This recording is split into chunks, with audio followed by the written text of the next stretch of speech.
What's up, folks? Hope everyone's doing well today. So today I wanted to talk a little bit about what I wish I knew when I started out, mixed with a little bit of gear.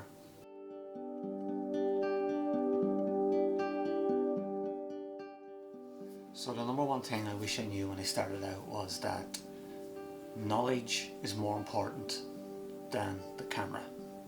The camera's just your tool.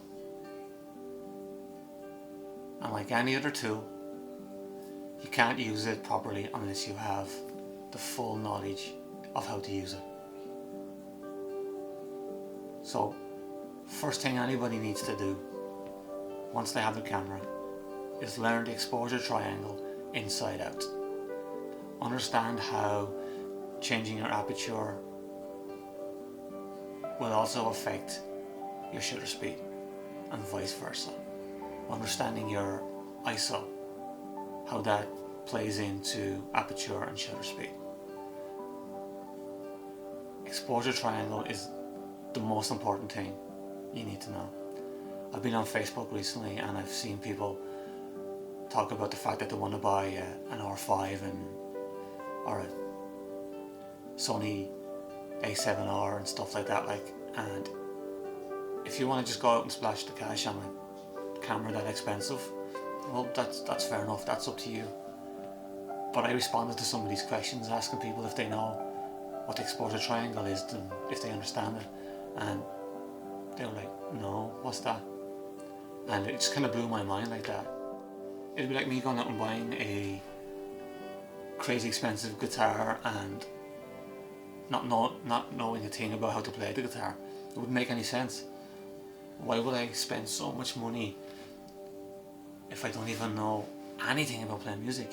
I would buy a guitar that I could afford. I would learn on that, see if I like it, see if it works for me and fits with me, and then as I get better I would step up to the more expensive camera. Sorry, more expensive guitar. But I think people sometimes think that you have to have, or the better or the more expensive the camera is, the better my photographs are going to be. But I'm afraid that's not the case, because like I said, it's knowledge is more important than the camera. So if anyone doesn't know, I have a Canon 5D Mark II and a Nikon Z5. The Canon is 16 years old, I think it is, and the Nikon I think is about 5 years old. And I'm going to actually, I'll show some photographs from both cameras on screen there now, and I can guarantee you that most people won't know which photograph is from which camera.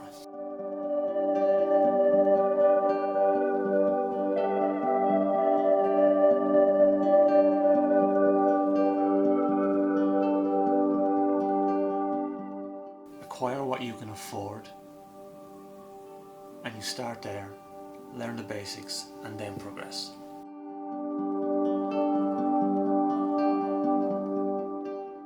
So what kind of lens do you need? Well, I would suggest when you're starting out, if you don't know what you want to photograph, get yourself a zoom lens, maybe something like my Canon is a 24:1 105mm. And the reason I say get yourself a zoom lens starting out is that it gives you more options. A landscape photographer will 9 times out of 10 use a zoom lens, and then street photographers generally will use a prime lens, anywhere from 24mm to 50mm.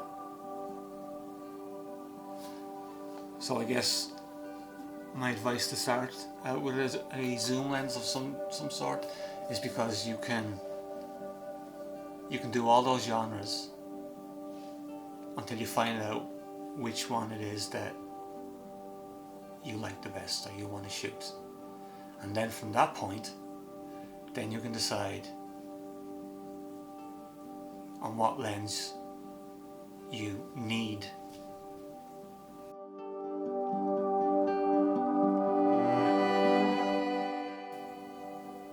And then that kind of leads me into my third point, which is photograph whatever you want. Do it for you first and foremost. Don't worry about Tom, Dick or Harry over here that always seem to post these amazing photographs, because don't forget, they're only posting the best of their best. You know?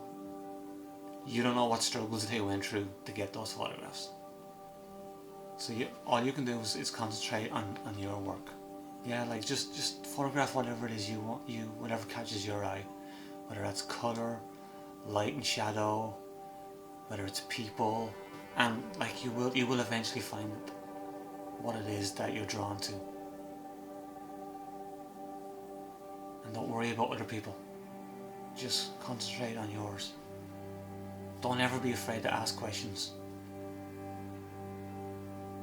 If anybody ever wants to ask me a question, please ask, because I know how hard it is. And I will reach out to you and I will do my best to help you. But ask questions, try and get in with other photographers to learn and to grow. Or maybe you want to do a little bit of everything, like I am here in New York. And obviously street photography is the big thing. It's prime location. It's New York City. But then lately I found myself, I've been wanting to try and get out and out into the wilds and the mountains and get more landscape stuff. But don't worry about finding a niche. That's another thing you hear a lot about, finding your niche. If you do, that's fantastic, but that will just come naturally. Like I said, you'll either like, oh, I hate street photography, I want to do landscapes, or vice versa. But just let it happen. Don't try and rush it and force it to happen. And it probably will be a longish process for you to get where you want to be. So don't stress yourself out like I used to do. You know, it takes time, it takes practice. And once you have the fundamentals down on the job, so to speak, play with different compositions. First thing first, explore the triangle, know it inside out, understand your camera and how it works. If you're not sure of what genre you want to go into, photograph everything until you find out what it is you want to do. Relax, don't rush into it, it'll happen, believe me. Don't compare yourself to other people. Just concentrate on you, finding your niche, if you want to have a niche, or if you want to do a bit of everything. Because neither is right or wrong. It's what makes you happy, it's what you enjoy, and it's what you love. That's what matters the most. Then when it comes to your gear, don't rush into it. Know what you actually need before you buy, and don't do like me and waste $1,500 on a lens that you didn't actually need in the first place. After I had done a few special occasions,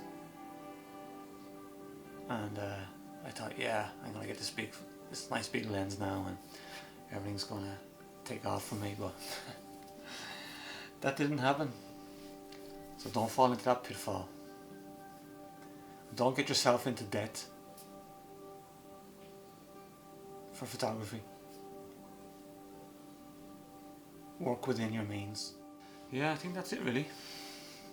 Just thought I'd put that out there for if anyone sees it. And like I said, please, if anybody ever wants to reach out to me and ask me questions or meet up for coffee and talk photography, if anybody else has anything to add to this, please stick in the comments below. I'm sure there's something I'm missing. So yeah, so I think that'll wrap this one up. And see you all on the next one. Laters.